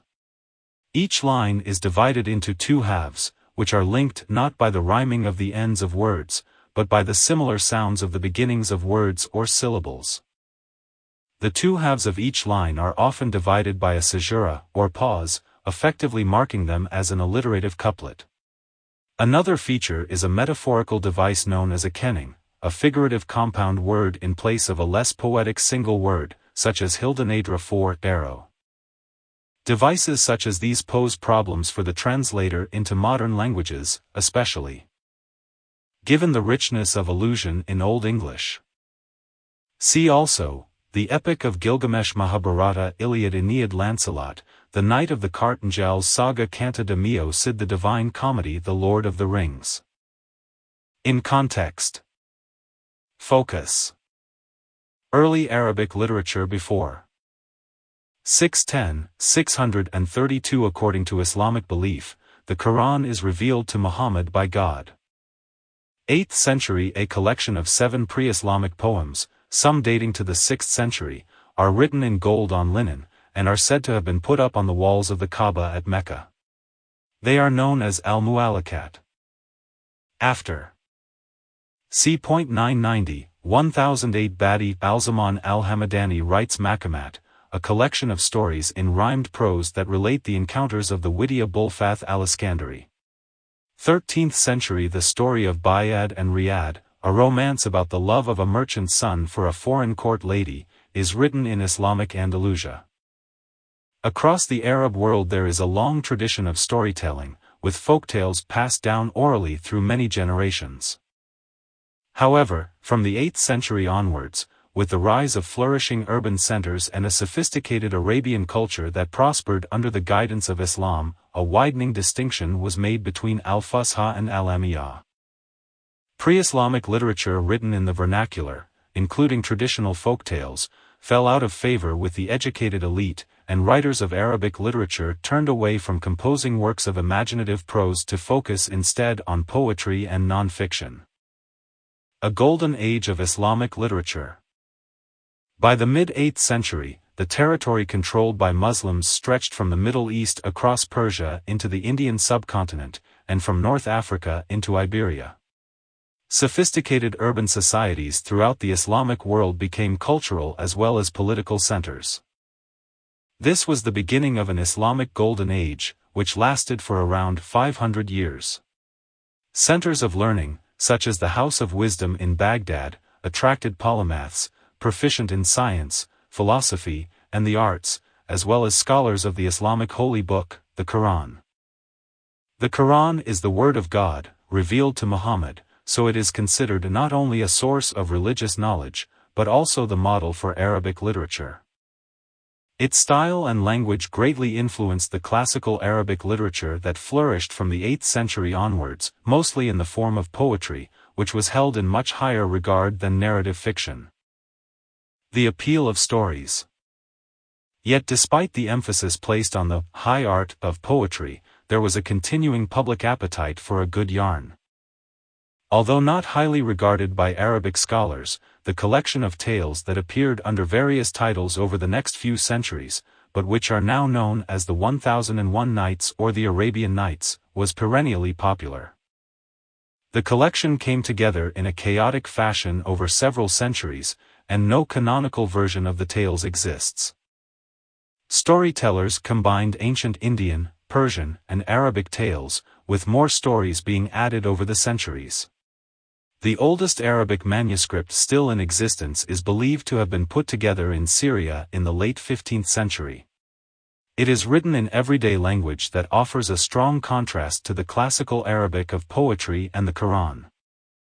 Tales within tales.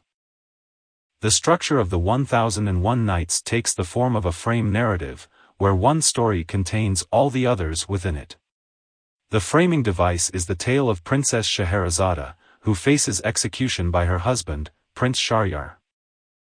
After his previous wife's adultery, the prince believes that all women are deceitful. He has vowed to marry a new bride every day, abate her maidenhead at night and slay her next morning to make sure of his honor. The princess averts her fate by withholding the ending of a story she tells on her wedding night, leading Shahryar to delay her execution. After 1001 such nights, he confesses that she has changed his soul and he pardons her. The tales told by Scheherazade intermingle fantastic tales set in legendary locations with stories involving historical figures, such as Harun al-Rashid, ruler of the Abbasid Caliphate during the Islamic Golden Age. The diverse nature of the tales is responsible for the wide variety of genres to be found within the collection, from adventure, romance, and fairy tale, to horror and even science fiction. O my sister, recite to us some new story, delightsome and delectable, wherewith to while away the waking hours of our latter night. 1001 Nights. Influence in the West. It was not until the 18th century that the stories became known in Europe, thanks to a retelling by French scholar Antoine Galland in Les Mille et un Newts. The manuscript from which Galland translated was incomplete, falling well short of 1001 Nights worth of stories, so he added the Arabic tales of Ali Baba, Aladdin, and Sinbad. These were never part of the original 1001 Nights, but have since become some of the most well-known stories from the collection in the West. Galland's book derived much of its popularity from its exoticism, with its tales of genies and flying carpets, and was an important influence on the folktale collecting movement taken up by the Brothers Grimm and others in the early 19th century. A translation of the original stories by Sir Richard Burton in 1885 inspired a more serious interest in Islamic culture, but in the Arab world the tales are still regarded as entertaining fantasies rather than literature.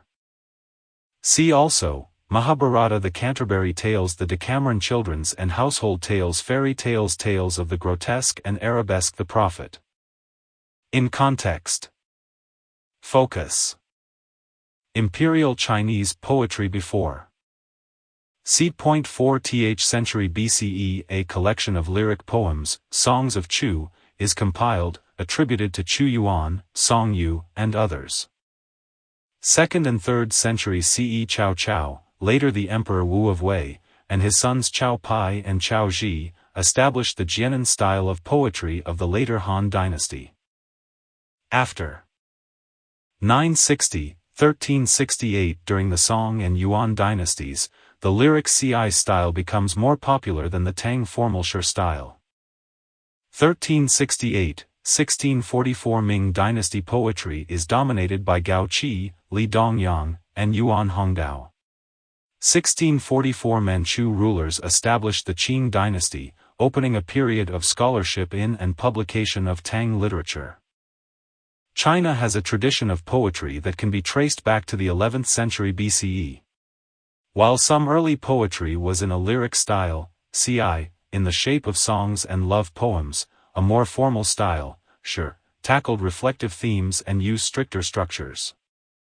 During the early Han dynasty, in the 3rd century BCE, a collection of 305 shi poems was compiled, the Book of Odes. Considered one of the 5 classics of Chinese literature, it set the standard for subsequent classical Chinese poetry. Poetic traditions. This shi tradition reached its apex in the Tang era. In the 8th century in particular, a number of brilliant poets emerged.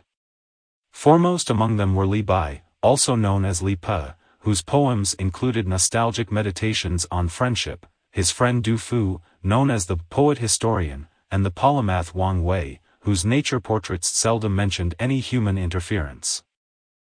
In 1705, the Kangxi Emperor commissioned the scholar Chao Yin to compile a definitive collection to be known as the Quan Tangshi with almost 50,000 poems by more than 2,000 poets.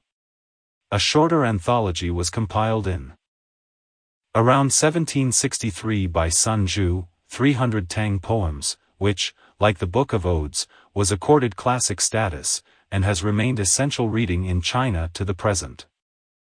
We sit together, the mountain and me, until only the mountain remains. Alone looking at the mountain. Li Bai. See also, Book of Changes, Romance of the Three Kingdoms, The Narrow Road to the Interior. In context. Focus. Literature of the Heian court before c.920 CE. The first anthology of waka is published, known as Kokinshu. Late 10th century. The fairy tale The Tale of the Lady Achikubo is written. c.1000 Sei Shanagon completes the Pillow Book, Observations on Life in the Court of the Empress Consort Tishir. After early 12th century Kanjaku Monogatari is compiled, containing stories from India, China, and Japan. 1187 Senzaishu, the final imperial anthology of waka, is completed by Fujiwara no Shanzei. Japanese art and culture flourished in the Heian period, when the imperial court was located in Heiankyo. It was during this period that classical Japanese literature began to emerge, distinct from Chinese language and culture. And although Chinese remained the language of both officialdom and the nobility, the simpler form of the Japanese kana syllabic script increasingly became the national language of literature. Imperial patronage. Poetry was highly regarded and encouraged by the Heian emperors, who commissioned 8 major anthologies of poems in Japanese. At the end of the 10th century, however, works in prose also began to appear, including histories and folktales, such as The Tale of the Bamboo Cutter, and an original story, The Tale of the Lady Achikubo, thought to have been written by a member of the Heian court. More significantly, Murasaki Shikibu, a lady-in-waiting at the court, wrote what is considered to be the first Japanese novel, The Tale of Genji. In its 54 chapters, it recounts the lives and loves of Shining Genji, the disinherited son of a Japanese emperor, and his descendants. Although presented as a sequence of events rather than a true plot, the character portrayals are compelling, giving not only an insight into the life of courtiers at the time, but also their thoughts and motivations, making this arguably a precursor of the modern psychological novel. Murasaki probably intended the tale of Genji for a readership of noblewomen, but it won a wider audience and became a classic, appearing in many editions from the 12th century onwards. Despite its status, its complex style meant it was not translated into modern Japanese until the 20th century. The text is usually annotated to explain its cultural references. See also, The Pillow Book, The Narrow Road to the Interior, The Love Suicides at Sonozaki. In context. Focus. Chansons de geste before 5th, 11th century. In Anglo-Saxon Britain, poets known as scopes entertain the courts by singing or reciting epics of mainly Scandinavian history. 880. The Canticle of Saint Eulalia is one of the early texts in the northern vernacular langue d'oil. After late 11th or early 12th century, early poems of the matter of France appear, such as the Chanson de Guillaume and Gourmand et Isambart. C. 1200. Canta de Mio Cid, the first known Spanish epic poem, is written. 14th, 15th century. The great age of medieval French poetry is ended by the upheaval of the 100 Years' War and the devastation of the Black Death. Although some religious texts appeared in the vernacular Old French as early as the 9th century, literature in French is generally considered to have its beginnings in the epic poems known as chansons de geste that were recited or sung at court by minstrels or jongleurs. Originally, these narrative poems in verse were part of an oral tradition, but from the end of the 11th century they were increasingly written down. Legendary exploits. The chansons de geste formed the basis for The Matter of France, one of three parts of a wider literary cycle of medieval works, mainly in Old French. The Matter of France featured the exploits of historical figures such as the Frankish king Charlemagne. Neither of the other two literary cycles, The Matter of Rome and The Matter of Britain, was the subject of chansons de geste. One of the earliest chansons from The Matter of France was the Song of Roland, a version of which was by a poet known as Turold. In some 4,000 lines of verse, it tells of the legendary Battle of Roncevaux in 778, during Charlemagne's reign. In the fight for the Muslim stronghold of Saragossa in Spain, Roland is betrayed by his stepfather and ambushed. Refusing to call for help, he puts up a valiant fight, but as his men are massacred he blows a call for revenge on his Oliphant with such force that he dies. Charlemagne answers, arriving and defeating the Muslims. The chansons de geste inspired a tradition of canta de gesta poetry in Spain, including the Castilian epic Canta de Mio Cid, and many of the poems were retold in German and as the Old Norse Carla Magnus saga. Even after poets from the 12th century developed a preference for writing courtly lyric poetry, the finest chansons de geste, such as the Song of Roland, remained popular until the 15th century. See also, Beowulf under the Linden Tree, Lancelot, the Knight of the Cart, the Canterbury Tales. In context. Focus. Troubadours and minzingers before late 11th century. The troubadour tradition of courtly love poetry, written in the southern French Occitan dialect, spreads to Spain and Italy. 12th century poets known as trouvères, including Chrétien de Troyes, begin to compose lyric poems in the northern French dialect. Late 12th century Der von Kurenberg and Dietmar von Aest pioneer the German Minnesänger tradition. After late 13th century Heinrich Frauenlob, one of the last of the Minnesänger, sets up a school for Meistersinger. C. 1330s troubadour numbers wane before they vanish with the Black Death. Entertainment in the early medieval courts of Europe was provided by minstrels, who recited or sang epic poems. But in the 11th century, a number of more aristocratic poets, at first in Occitania, southern France, became traveling minstrels. In order to distinguish them from the jongleur, or the common entertainers, they became known as troubadours, and their poetry moved from a focus on historical narrative to songs of courtly love, the chivalrous exploits of knights and their noble lady-loves. Still you may find there, lovely together, flowers crushed and grass down pressed under the linden tree. Noble entertainers. Lyric poetry caught on first in northern France, and later in Italy and Spain. In the next century, the noble entertainers emerged in Germany as Minnesänger, or Minzingers. Foremost among these was Walther von der Vogelweide, who also wrote political and satirical poetry. He is best known for his charming Under the Linden Tree, a love poem in the courtly tradition of the troubadours but distinct in key respects. With its memorable refrain of the nightingale singing, Tanderadii, he references the choruses of folk song, and more significantly, some of the poem's most beautiful words are not those of a noble lady, but a simple girl. These features anticipated the eventual end of the age of courtly lyric poetry, which in Germany was marked by the emergence of new, professional, poet-composers, the Meistersinger, or master singers.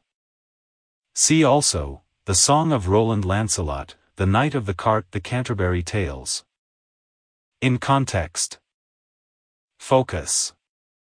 Arthurian chivalric romance before 1138. Welsh cleric and chronicler Geoffrey of Monmouth's Historia Regum Britanniae popularizes the legend of King Arthur. 12th century. The old French poem Tristan, by Thomas of Britain, tells the legend of the Knight of the Round Table Tristan and his lover Iseult. After 13th century. The 5-volume Lancelot Grail Cycle, written in Old French by anonymous clerics, gives an account of Lancelot's quest for the Holy Grail. 1485. In Le Morte d'Arthur, English writer Sir Thomas Malory reinterprets the traditional Arthurian legends. The tradition of epic poetry, which had its roots in Homer and Virgil, lived on throughout the Middle Ages in the form of the chansons de geste, written and performed by the troubadours of southern France and their peers in other Mediterranean countries. These medieval epics conformed to the genre by telling tales of valiant acts and the battles of classical antiquity, or the wars against the Saracens and Moors. But in the 12th century, these tales of knights and their adventures assumed a different tone, as the idea of courtly love began to replace military exploits as the predominant theme, and the emphasis shifted from heroism to noble deeds. Arthurian legend. The poet credited with introducing this change was Chrétien de Troyes, a Trouvère who took his inspiration from the legends of King Arthur and his Knights of the Round Table. In Chrétien's time there were two distinct cultures in France, recognizable by their dialects. In the south the troubadours used the langue d'oc, while the language of the Trouvères was the northern langue d'oil. It is no surprise then that Chrétien should turn his attention away from the classical Mediterranean and southern French heroes, turning it instead towards the so-called matter of Britain, the legends of Britain and Brittany. When Lancelot is asked to ride in a cart, like a common convict, he does so very reluctantly. However, he later redeems himself for his hesitation by his chivalric deeds. Love conquers all. As well as introducing the Arthurian legends to a French audience, Chrétien reinterpreted the idea of the chivalric romance. In the tale of Lancelot, the Knight of the Cart, he focused on a hitherto lesser-known character, whose quest was largely romantic in nature, and who demonstrated his nobility by defending the honor of Queen Guinevere. Lancelot's mission is to rescue Guinevere from the evil clutches of Maleagant, and he embarks on a series of adventures. These inevitably involve fights with Maleagant, in which he eventually emerges victorious, but they also involve his wooing of Guinevere. However, not everything goes his way. A series of misunderstandings and deceits means that Guinevere blows hot and cold along the way, and Lancelot suffers the indignity of being made to ride in a common cart normally used to transport convicts, and at one point ends up a prisoner himself. But in the end, he and his love are triumphant, and both Guinevere's honor and Lancelot's nobility survive intact. An age of chivalry. Chrétien's innovative approach to epic poetry chimed with the mood of the time, and although the old chansons de geste remained popular with readers, poets across Europe adopted the new style, often on the themes of the Arthurian legends.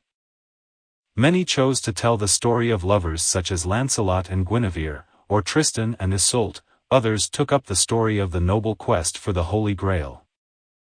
During the 13th century, however, the idea of epic poetry was on the wane, and the Arthurian romances were more frequently told in prose, reaching their high point with Sir Thomas Malory's Le Morte d'Arthur.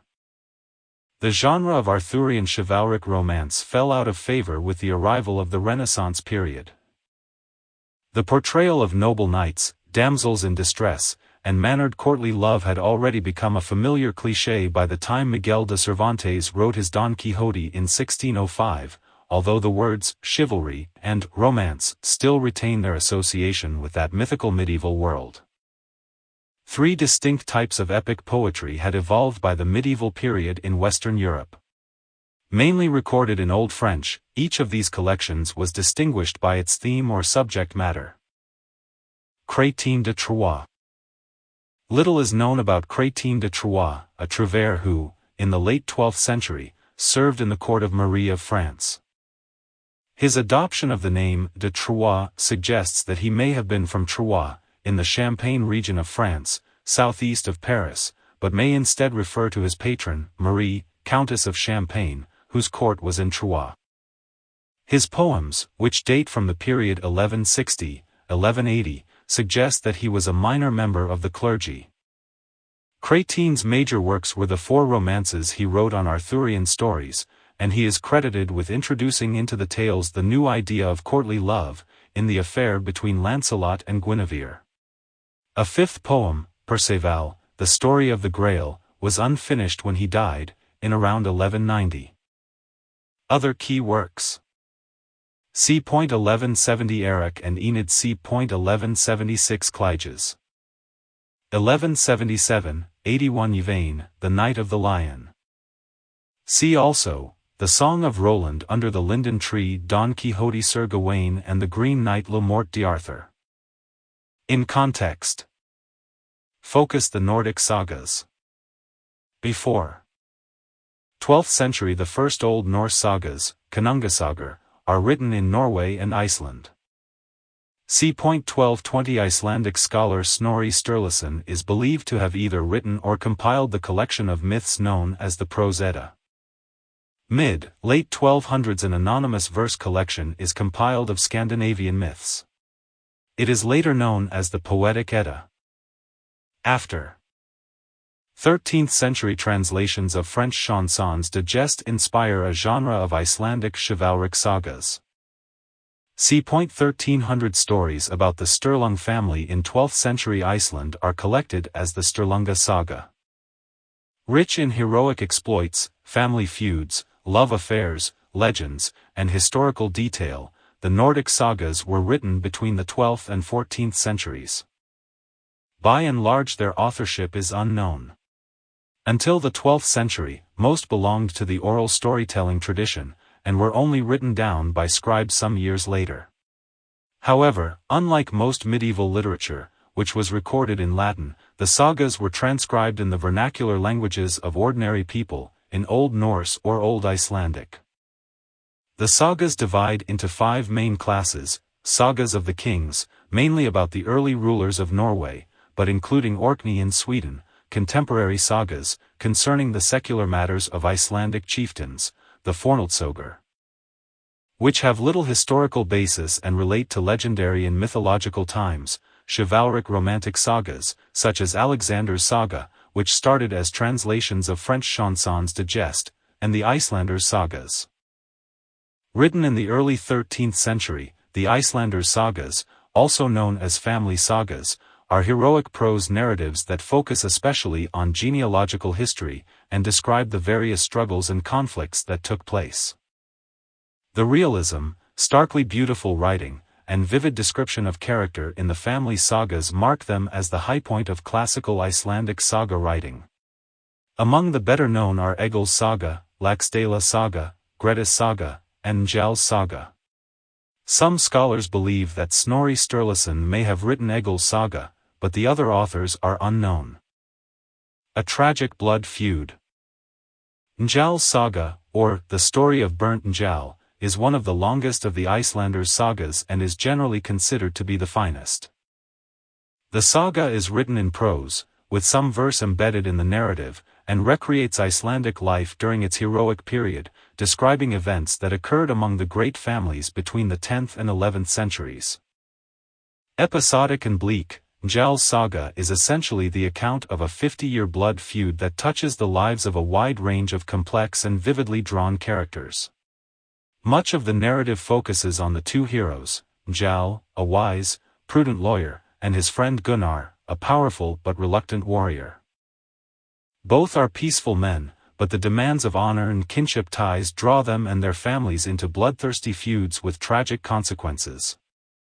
In some ways, in its length, content, and psychological themes, Njál's saga is similar to a modern novel. The relationships and characters are familiar and believable. The issue of honor and the consequences of vengeance are the key themes, but the saga also explores the role of law in settling disputes. The Edda. The Edda refers to a body of ancient Icelandic literature found in two 13th-century books, the Prose Edda and the Poetic Edda. Together these two works form the most comprehensive source of Scandinavian mythology. The Prose Edda, or Younger Edda, was written or compiled by Icelandic scholar Snorri Sturluson in around 1220. It is a textbook on poetry that explains the meters of early skalds and provides a guide to mythological subjects in early poetry. It consists of a prologue and 3 parts, Skaldskaparmal, Hadadal, and Gylfaginning, which tells of the visit of King Gylfi to Asgard, the citadel of the gods. The Poetic Edda, or the Elder Edda, is a later collection that contains much older material. It consists of heroic and mythological poems composed by unknown authors. A powerful influence. The Icelandic sagas portray warriors, kings, strong men, and powerful matriarchs. Calling on historical events and tumultuous times but containing older myths and legends, they present a realistic picture of a vanished society, as well as fantastic tales and romances. The collection of stories represent some of the greatest writing in European medieval literature. They also had a powerful influence on later writers, notably Sir Walter Scott, the 19th-century Scottish poet and playwright, and J.R.R. Tolkien, the 20th-century English fantasy writer.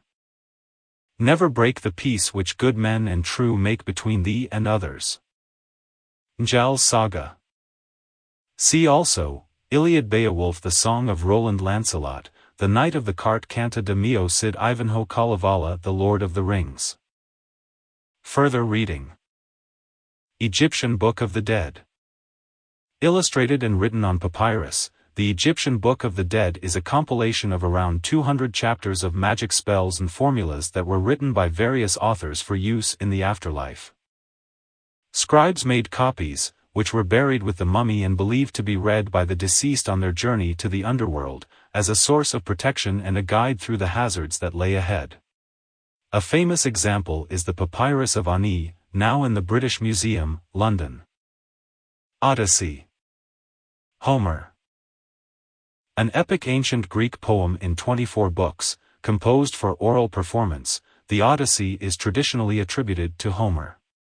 The poem is in part a sequel to Homer's other great work, the Iliad. Its hero is Odysseus, king of Ithaca, who is described wandering the seas, homeward bound after the end of the 10-year Trojan War. He has vivid adventures, which include encounters with supernatural creatures and temptations of the flesh. Both his son Telemachus and wife Penelope despair for Odysseus's return. He has been absent for 2 decades. Penelope has to deal with a series of suitors, whose fate at the hands of the disguised Odysseus forms the dramatic denouement of the tale. Theogony. Hesiod. The 1022-line epic poem Theogony, or Birth of the Gods, was written by the ancient Greek poet Hesiod, and is one of the earliest mythic accounts of the origins of the cosmos and of the gods. Beginning with the formation of the earth out of chaos, the poem goes on to detail the birth and overthrow of successive generations of gods, ending with the triumph of Zeus. At its center, Theogony engages with some of the core themes that haunt the human imagination, including creation, the struggle between fathers and sons, and humanity's place in the universe.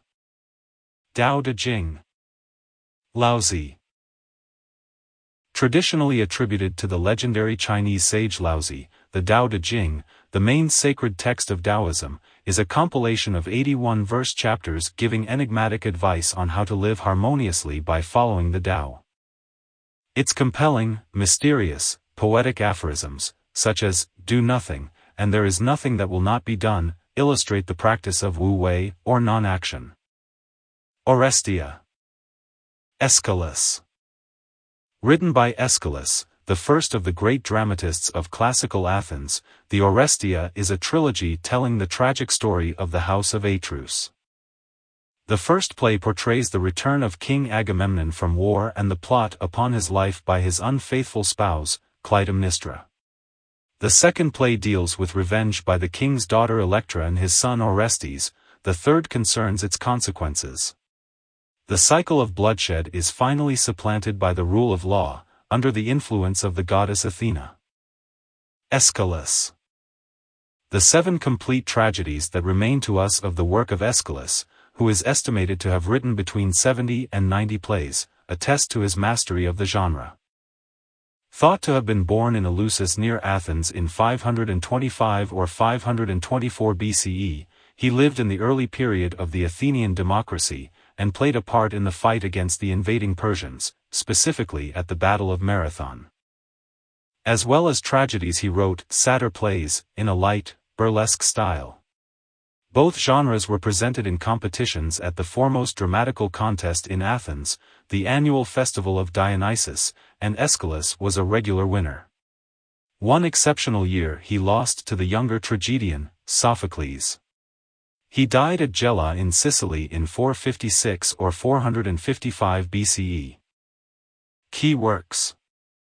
458 BCE Orestia, 472 BCE the Persians, 467 BCE 7 against Thebes, 5th century BCE Prometheus bound. Medea. Euripides. A tragedy by the Greek dramatist Euripides, Medea is a compelling play about injustice, jealousy, and revenge. With only 2 actors on stage at any time, it is based on the legendary tale of Princess Medea and her ruthless persecution of her husband Jason, after he abandons her for the daughter of the king of Corinth.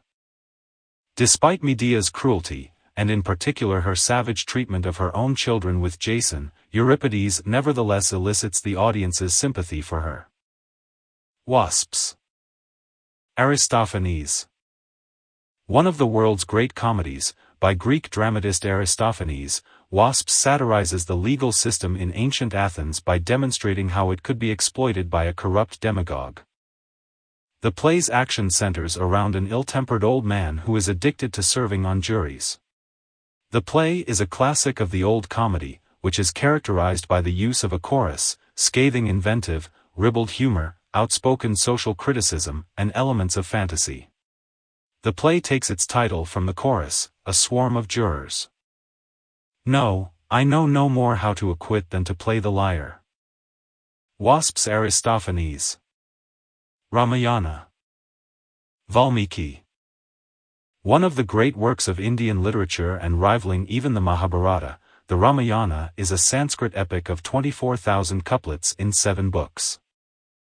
Its moral purpose is the presentation of ideal role models, for a king, brother, wife, servant, and so on, within a narrative framework. The story describes the actions of the god Rama, with the help of the monkey general Hanuman, against a demon king who has abducted his wife, Sita. The Hindu sage and poet Valmiki, the reputed author, makes an appearance in the work. Valmiki. Known as the first poet of Sanskrit poetry thanks to his invention of the classic sloka.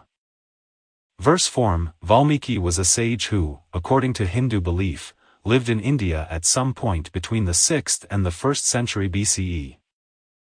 Once a murderous highway robber named Ratnakara, he became a holy man after meditating for many years as penance after attempting to rob Narada, a divine sage.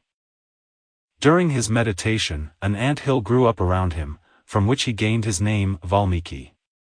He reportedly composed the Ramayana at the command of the Hindu god Brahma. Key works. 5th, 4th century BCE Ramayana. Songs of Chu. A compilation of verse from the southern Chinese state of Chu. Songs of Chu contains many pieces attributed to exiled minister Chu Yuan, a literary innovator who introduced greater formal variety into poetry. Many of the poems here are influenced by shamanistic folk rites and by local legends. The first piece, On Encountering Sorrow, is a long, melancholic reflection that helped to establish a tradition of romanticism in Chinese literature. Metamorphoses. Ovid. Roman poet Ovid brought together an array of lively mythological tales in his verse epic, Metamorphoses. The work marks a shift in popular taste from war to love as an appropriate subject for poetry. The stories are linked by the theme of transformation, often resulting from love or desire. Their subjects include some of the best-known legends of ancient Greece and Rome. Metamorphoses has had a huge impact on both literature and the visual arts, notably painting. The Golden Ass. Apuleius. Written by Apuleius, a Numidian Berber who benefited from the opportunities offered by Roman rule, The Golden Ass is the only work of fiction in Latin to have survived in its entirety. It tells of the adventures of a young man whose fascination with magic results in his transformation into a donkey. In this new guise, he passes from owner to owner until the goddess Isis breaks the spell and frees him.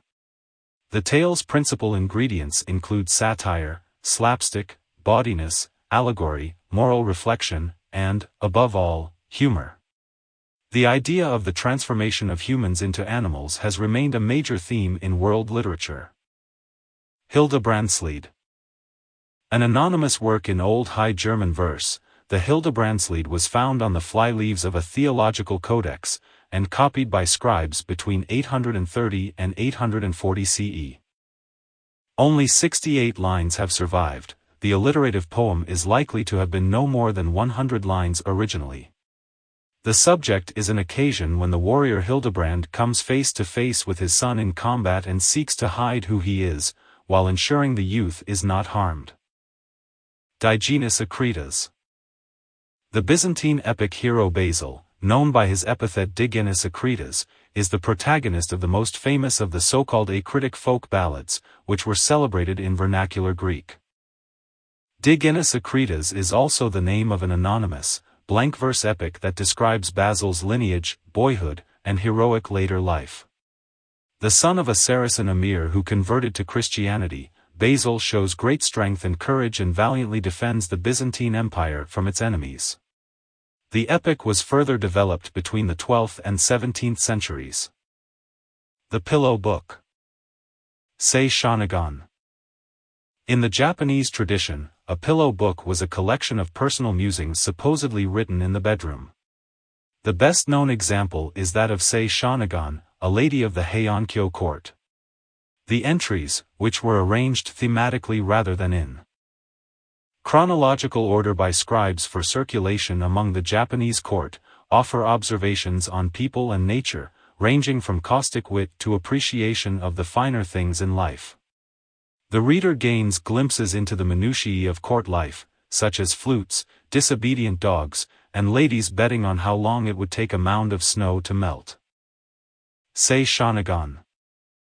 Diarist essayist Sei Shonagon was born c. 966 CE, the daughter of the scholar and waka poet Kiyohara Motosuke. She joined the Japanese court to serve Empress Taisho in the city that was later known as Kyoto. Her The Pillow Book is an engaging picture of court life in the Heian dynasty around 991-1000 CE. Partly due to her wit and intelligence, she was disliked by a number of her contemporaries. Her rivals included Murasaki Shikibu, who wrote the tale of Genji. After her patroness died, Sei Shonagon is reported to have left the court and married, becoming a Buddhist monk in her widowhood. She is thought to have died around 1025 CE. Key works. c. 1000 CE The Pillow Book. Mabinogion. The earliest example of prose literature in Britain, Mabinogion, is a collection of 11 anonymous Welsh prose tales, some of which reveal Celtic and French influences. Its two source manuscripts date from the late 14th century. There are elements of supernatural fantasy, probably deriving from an ancient oral storytelling tradition. Diverse in form and content, some of the tales feature the legendary King Arthur. The most sophisticated stories are the Four Branches, which include giants, magical white horses, and incest,